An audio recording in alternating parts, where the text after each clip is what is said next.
For this special event, we're all about to make some confessions. Y'all ready? Forgive me, Father, for I have sinned.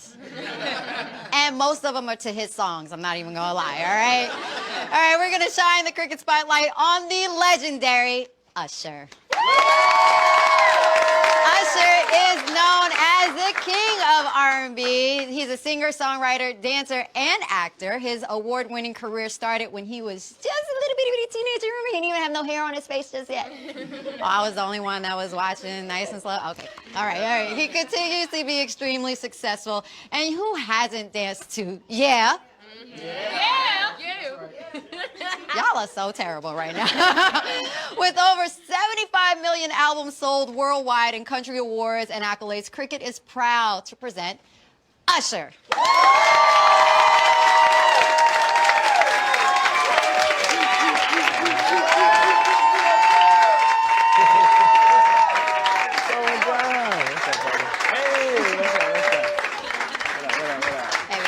How are you? So good. Have a seat. That's such history here. I know, right? It's kind of like... How y'all doing, man? How y'all doing over there? Interviewing the homies. Okay, cool. It's like parents in the corner over there. No, that's funny. That's funny. Now, he ain't coming out on this special episode. I want to make you my co-host today. How about that? Okay, cool. All right? But I'm going to have to ask you some questions. All right, cool. First and foremost, how's your day today?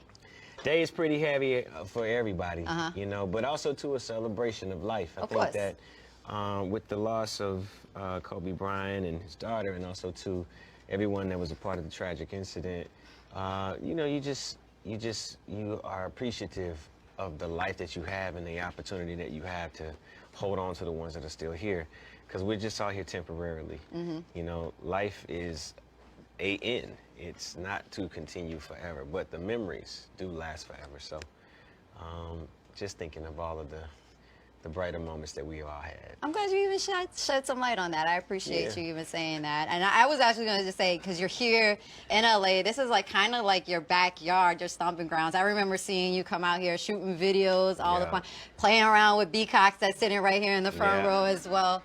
What would you say are some of your most influential memories when it comes to just this hip-hop game? Who are some of your most influential people? Well, the ones that have been memorable became records thanks to this guy right here. Yes. Michael Cox, ladies and gentlemen. Ladies, aspiring artists over here. I laugh when they like try to slide in your DM for work, but really, you know, it should be like Beacocks and the producers that, not that they shouldn't be sliding in your DMs, but you know what I'm saying? But he's been instrumental in your career. Absolutely, very instrumental and helpful more than just as a career. We have a friendship and are supportive of one another. Yeah, you asked, you know, how has it been being out here? I mean, those stories are real ones. You know, when you hear me talk about every time I was in LA, I was in the Beverly Center. So there's been some drama, but there's also too been some greater moments, and I'm enjoying LA as my second home now from Atlanta and Chattanooga, Tennessee. So when I'm out here working, obviously dealing with my kids, an 11 and a 12-year-old, really enjoying fatherhood and reaping the benefit of this incredible weather out here. Man, the weather you can't beat. I'm just curious, because I'm a country girl at heart. You say Chattanooga, Tennessee. Does Usher walk around barefoot outside? I'm just curious. Not right now, it's cold as hell. Because I'm like, that's probably the most countryest thing that I do is walk around outside barefoot. And don't get no turkey necks around me too, because y'all gonna be like, who is Roxy and why? So what do you think is the most countryest thing you do? I done messed up all my socks. You know what I'm talking about if you walk around barefoot, right, with your feet out.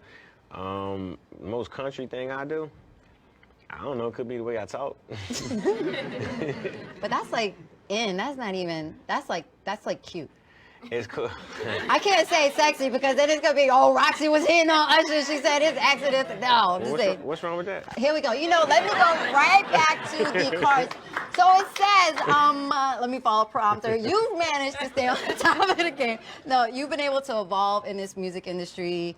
You know, after you don't age. you're timeless. You're able to keep up with the Summer Walkers just as you're able to do a song with Anita Baker or whoever, you know, Shaka Khan. Yeah. Like, how do you think you keep on evolving in this music industry and being able to stay relevant? Because that's one of the hardest things to do. Well, music is an ever-evolving story that's told from many different perspectives, and as long as we can see that we're alike and that connects us, then we can love and enjoy it even if we don't like it, right? But the standard has changed from the beginning of when I was introduced to music, when it was more musical, when you literally had to pick up an instrument, Right. which is why I have such great appreciation within all of what I do to bring both worlds together. You can't call me just an R&B or a pop or anything artist, and that's part of the reason. Well, that I give that to listening to Stevie Wonder, because I could never put him into a box. Like as a kid, I loved listening to Stevie Wonder songs. I'm like, man, these are great written songs that are meaningful. Sure, I don't know what the hell he's talking about because I ain't went through it yet. But the point is, you couldn't put him in a box, whether it was country, reggae, R&B, any of these things that he was just trying. Even when it became electronic, it's like, man, music is that. Right. So I think just my appreciation for it, and also to the artists who are coming. I really think that Summer Walker and also to London on the Track, it was a great tribute to what me, Jermaine Dupri, and the team did at that time. And it was just kind of like a moment like, yo, I ain't gonna lie, I was a little bit weirded out about it. I'm like, yo, Really? I'm gonna like sample my own record, kind of? And he was like, nah, it's hard. So I came to the studio, listened, and then it became like a piece of history. Nisha, she wrote her part on it, and I called Jermaine like, yo, I think this is a really great nod to really continue to support, because that's the greatest part, and what this is about is supporting artists as they move forward and what they're focusing on.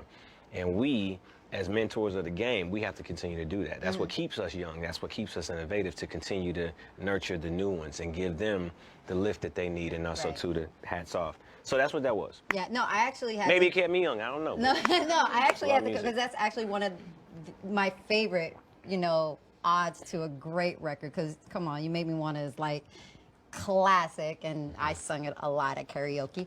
But it's like one of my favorite, I guess, remixes to a song, paying homage to a song. But the fact that you even took the time, because a lot of these young cats, they're taking old school records, they put in their vocal, look, B-Cox is looking at me like, yup. They taking it and they just making it their own and not even paying homage to those voices that originally on the track. Like, you know, I love what you did with the now I'm blanking, High Five record. Oh yeah, okay. That was I'm old, so of course I would Yeah. know. I would know the original of where that came from.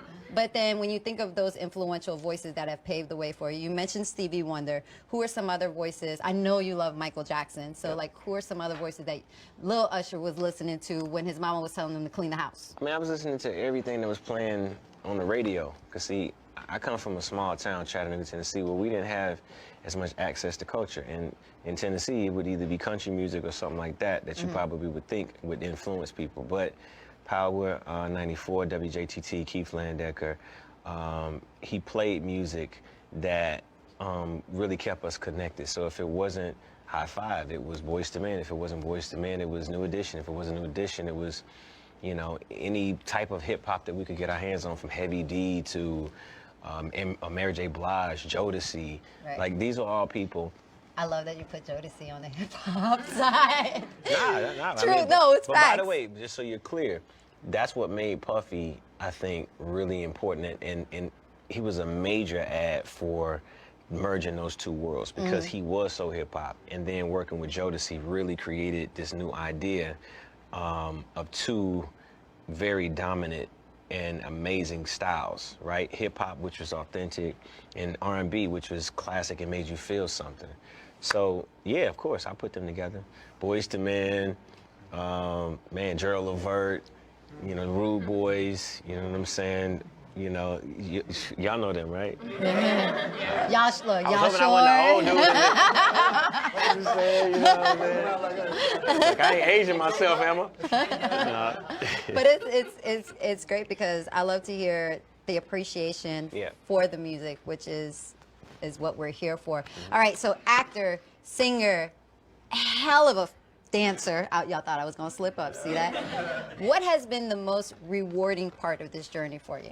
The most rewarding part of it? being able to do what I love and what I found at a very young age. I don't know if I would have answered this question differently yesterday, but something about that memorial today, and also to seeing Kobe's movie, or either his animated feature, right? Being able to, damn, I forgot the question. What's the question? It don't even matter. You can keep going on the train that you're going on. No, I really forgot the question. What was it? You were saying just, man, you made me forget the question damn. on the journey. But you were saying you were equating that to Kobe's movie and watching that during the memorial. You asked what's the best part of it. What the best part of your journey The was. best part of it is being, I would have answered this differently yesterday, but the best part of it is being able to tell my children that as a result of finding something that you are passionate about, it will drive you and lead you to places that you never would imagine. And that's almost like a fairy tale, but it's the truth. It like really if you really find something that you love, you're gonna do it in the mirror, and you're gonna get prepared for this moment, this grand moment in your life. Rather it's shooting the 5, 4, 3, 2, 1, or either playing with a football, or either dancing and singing because you've seen something. You find that moment. That is the greatest thing that could have ever happened, that I fell in love with music, and it treated and took care of me to the point where I can take care of my babies. And I look at them in their face and I'm like, do you realize as a result of me finding what I loved, and I still love now at 6 years old, I'm able to still take care of you and a whole bunch of people? You're like, that don't make any sense, Dad. I'm like, but it does. If you find something you love, it'll take you all the way, man. What do they love? Naveed likes to play instruments. He loves to read. You know, he's a little bit more theatrical. He loves to, always signs up for the play. Okay, so that's the actor side of Usher. That's the actor and artist side of Usher. I'm literally up at night playing bass with him, by the way, nice. just so you're clear. He's not playing. Okay, And, check my oldest, he loves to play football, baseball, basketball, anything athletic. That's his thing. And he loves hip hop. She's like a hip hop kid. Yeah. That's awesome. Yeah. What would your movie look like? What do you think? What would my movie look like? What would your short look like? Man, you're looking at it. What would my story look like? Well, I mean, it would obviously have to start from, the connection and the thing that really drove me, and then to tell my version of it. My story would obviously not be much different than the reality of the young man or woman who comes from an underserved community and has to find his way with all of the, deviations and things that could really, really destroy your life. I could have sold drugs. I could have got into gangs. You know what I'm saying? I could have ended up getting a girl pregnant when I was young or too early. But I just chose not to get into those things, because I just had a deeper vision. I just had legacy in mind. For some reason, somebody talked to me about legacy. I knew that word at 8, and I was like, I gotta go after my legacy. So I started, and I didn't stop, and I wouldn't let anything get in the way. Does that kind of freak you out when you hear like the legacy of Usher? Usher is an icon. Usher is a GOAT. Like, I don't know. That would freak you like. That would freak me out. Even when I feel old, when they're like, you are an icon in this game. I'm like, whoa, not yet, not just yet. But does that freak you out? I mean, no. It's a compliment. It's supposed to be. It is a compliment. Right? Makes me feel old, though, but go ahead. Nah, I mean, if I'm called an icon and Jaden Smith can call himself an icon, he young. So I think that, everything about life is relative, how you choose to look at it. If you decide that you feel old, if you feel disconnected, find some connectivity in life, and that'll keep you young. That'll make you feel better about your life and about yourself. My feet are telling me I'm old, Usher. I don't know what you Mine want. too. It's them heels. It is them heels. It is my heels. All right, Scrumptious. I'm trying to keep it civil and off the shade room, okay? Hashtag Hear Me Out is a campaign that's right now highlighting artists that are able to use their platform to encourage other people. You were a part of it with Cricket Wireless. Yep. So with that being said, how do you feel that your music and your platform is able to reach the audience and tell just an authentic story of yourself? Well, music is that, and the fact that Hear Me Out really does allow you to connect to your fans in an odd way that I guess songs don't, because you get a chance to hear from them. You get a chance to know something about them. You get a chance to know their frame of mind, where they came from, what they were thinking, what inspired them in that time, rather they choose to talk about music, rather they choose to talk about their experience. But the similarities to what, I think it's more mentorship than anything. Yeah. And what I look at that as is something similar to what I've been doing for the last 20 years through my 501c3 Usher's New Look, is being that mentor, being the person or either the team, because I'm not by myself. I have an entire board who functions, and we really do make the future of these young men and women a priority so that they can find out who they're going to be and where they're going to go. And I think that's what Cricket is doing. I think that's what Hear Me Out has done and will continue to do. But, you know, just really happy to see this type of format used in that way, you know? It's kind of cool because it's not like we really have the couch anymore. No, we got this couch over here, and we get to get our voices heard right now. And with that being said, since this is live, we have questions coming in from the audience at home. They want to know, will you be touring the U.S. anytime soon? And that's from Jasmine from Facebook. Of course. I would love to. Where would you like me to go? Please hit me on my IG or Facebook or wherever to let me know where you want to see me. That's the beginning of it. Because I really want to bring the Usher party to the places that it wants to be. And, you know, I mean, I could choose to just stay home. So if I decide to go back out, it's because I want to be connected to you. I want to have a great time with you. I want to play music, introduce some of my new music, but really enjoy each other. And not just for the night, right? Not just for the show. Like, I'm talking about the day party, maybe even conversation, and then the show, and then the after party.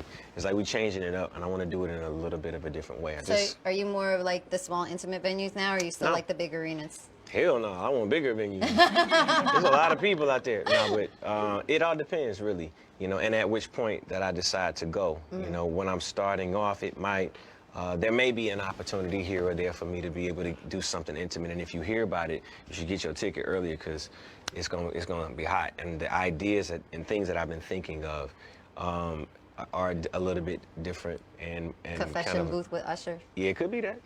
Could be. You know. What kind of questions would you ask somebody if they were in a confession booth with you? I'm so curious. Not somebody, you're the priest, and you get to ask somebody normally, to confess. You can ask her or her to confess right now. No, don't ask me to confess. I already know I got to repent, like, right after this. Hail Marys, everything is going to happen. Well, by the way, normally the priest, he just shut up and listen, right? So I probably would, you know, try my hardest to be a good listener. And I think I'd probably get in trouble because I'd be laughing. Like, like, you did what? All right. You just paid tribute to Prince recently. What goes through your mind when you have to perform and pay tribute to huge artists? And that's from Kelly and from Facebook. Man, I'll mess this up. You know. Which one was the most, like, nerve-wracking one for you? The most nerve-wracking one out of all of them?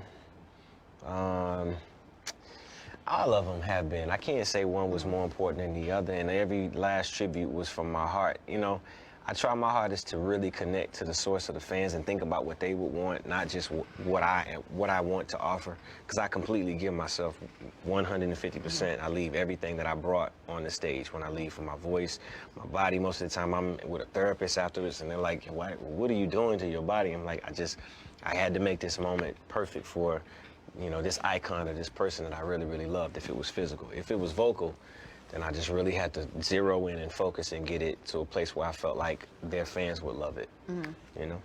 What is your favorite tour you've ever done? And that's from Crystal on Facebook. Favorite tour I've ever done? I think it would be the Confessions tour. And it rivals, right, with my 8701 tour. Because, I mean, it was really cool to have Nas out there with me on 8701, but it was really cool to have Kanye West out there with me, man. Like, that was one of the best tours. That was so much fun to be able to do that at that time. Obviously, since then, have done a lot of, you know, very, very major records, major tours all around the world. But it was something about touring that one in America. You know, all the people who were introduced from it, from Virgil, we connected back then, looking for who Virgil's become. Amazing. Keisha Cole was there. Kanye West was there, John Legend was there. So it's like, it was almost like you think back to how incredibly grand that moment was, you know? We have Rhonda from Facebook right now. If you could change anything that you've done in your career, what would it be? Would you change anything? I'd take better care of myself. I probably would put myself first a little bit more. And I probably would try to rest a little bit more. You know, I do wish that there was just a few more hours in the day. Yeah, but you know, I try my hardest to be as dedicated to this thing the way it dedicated itself to me. And I love it. I completely am in love with music, every aspect of it. Sometimes people may not necessarily understand why I choose to go in other areas or try different things. It's because I'm in love with music and I'm in love with the culture of how it brings us together. And you can be introduced to things that you never know. You could try and experiment with things that you've never tried, and it'll be something incredible and new and fresh. Who's your favorite Usher? Teenage Usher? A little bit further, Professions Usher, right now social media Usher, like which one was your favorite version of Usher? My favorite Usher is a little guy by the name of Usher Raymond IV. That's my favorite Usher. And my favorite Naveed is right next to him. All right, guys, with that being said, thank you so much for all the fans that tuned in and had questions for you guys. And I know the main event that you guys really want to see is this man on the mic. Yep. You ready to do your thing? Absolutely. Y'all want me to do it? No, we just want you to sit here. No, we just want you to do it. All right, guys, when we come back, we are going to have a performance by Usher. Stick around.